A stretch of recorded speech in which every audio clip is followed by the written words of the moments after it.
Chief justice Mansoor Ali Shah साहब से हुकूमत को क्या खतरा है, आईनी तरामीम के पीछे कौन है? तो दोस्तों पहले वीडियो देखें, फिर हम बाद में बात करते हैं। सीनियर सियासतदान माहिर कानून जनाब एतजाज़ अहसन साहब, सबसे पहले हम उन्हीं से इस पर बात करेंगे।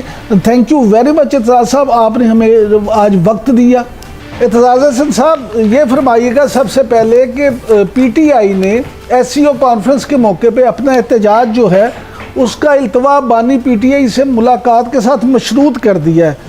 आप ये फरमाइएगा कि PTI को ये शर्त रखने की ज़रूरत क्यों पेश आई और क्या हुकूमत इस एहतजाज से जान छुड़ाने के लिए मुलाकात करवा नहीं सकती थी? मुलाकात तो करवा सकती थी। मुलाकात तो सबसे आसान काम था और उसके लिए मुलाकात से क्या हो जाना था, क्या फ़र्क आ जाना था। ये गलती है PTI की भी। PTI को ऐसे दिन एहतजाज उधर नहीं करना चाहिए, लेकिन हुकूमत ने तो उसको उनकी गलती को बिल्कुल ही एक तरह माफ़ करा दिया कि खुद मुलाकात नहीं करने देते। सिर्फ मुलाकात अगर शर्त थी PTI की, सिर्फ अगर मुलाकात शर्त थी PTI की, तो इनको तो चाहिए था कि ये खुश दिली से उसकी मुलाकात करा देते, मामला ही ना होता। ये तो हुकूमत की ये उनकी बखीली है, ये बखील है इस मामले में हुक्मरान, और ये उनकी बखीली है जो उन्होंने इजाज़त नहीं दी थी। मैं तो बहुत हैरान हुआ हूँ कि इस पे कि वो हुआ था कि PTI ने ये कह दिया हमारी मुलाकात कर दें, वो करा दें वकला की और फैमिली की, तो हम नहीं करेंगे। ये तो बहुत रियायत दी थी। चौधरी साहब, उन्होंने तो अपना नुकसान इससे होना था।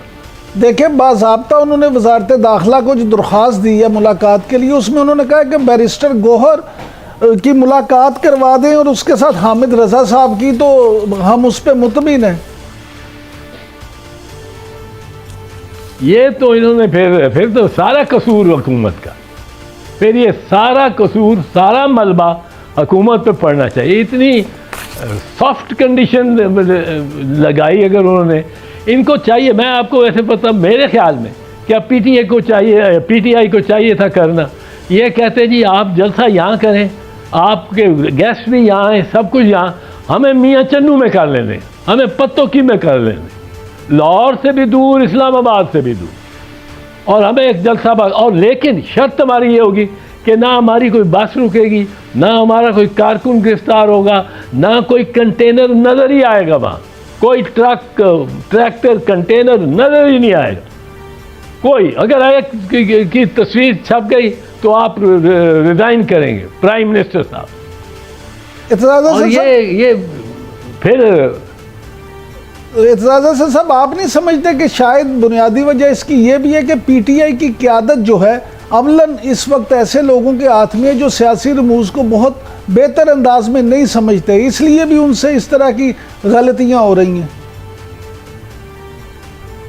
नहीं है, दो चार PTI में मासूम लोग भी, इस मतलब है सियासत से मासूम है, पर अक्सर PTI वाला 22-28 साल से वो इस मूवमेंट के साथ है और उनकी एक कलेक्टिव विजडम है। उनको ऐसे मामले में ये अभी भी बड़ा स्ट्रेचिंग द वर्कर्स एबिलिटी, ये बहुत स्ट्रेच करते हैं इमरान। आपने देखा था कि हर 10 मील के बाद लॉन्ग मार्च जो आ रहा था पिछली दफ़ा, हर 10 मील के बाद रोक लेते थे और रात गुजरती थी और फिर चलते थे, फिर रुकते थे, फिर चलते थे। तो he was thinking of time taken over the area travel, वो कम कर दें, पर उससे ज़रा वो इस्लामाबाद पहुंचने तक उसकी वो रौनक नहीं रही जो उसकी रहनी चाहिए थी। 3 दिन उन्होंने रास्ते में गुजार दी। तो सब ये खैर गलतियां होती हैं, उसकी सपोर्ट का कोई शुबा नहीं है खान की, और उसकी जो हिमायत है लोगों में और उसके लिए जोश और जज्बा जो है, पर ये ज़रूर गलती है उन्होंने ये कह दिया कि मुलाकात करा दें तो हम छोड़ देंगे जलसा। उनको कहना चाहिए था मियाँ चन्नू में करा दो, आप पत्तों की हमें इजाज़त दो, फिर रोकेगा कोई नहीं। अच्छा चौधरी साहब, ये फरमाइएगा कि 26वीं तरमीम पर खसूसी पार्लिमानी कमेटी का फैसला कुन इजलास जो है कल मुतवक्को है। आज बिलावल भुट्टो और मियाँ नवाज शरीफ का भी टेलीफोनिक रब्ता हुआ और बिलावल भुट्टो ने जमीयत उलमा इस्लाम के साथ इस हवाले से गुफ्तगू से भी आगाह किया। और ये क्या जो सिलसिला चल रहा है इसमें तमाम जमातें जो हैं वो कौमी इत्तफाक राय हो जाएगी, तमाम सियासी जमातें एक पेज पे आ जाएंगी, और अगर इत्तफाक राय ना हो सका तो फिर इस आइनी जो है तरमीम उसका मुस्तकबिल क्या होगा?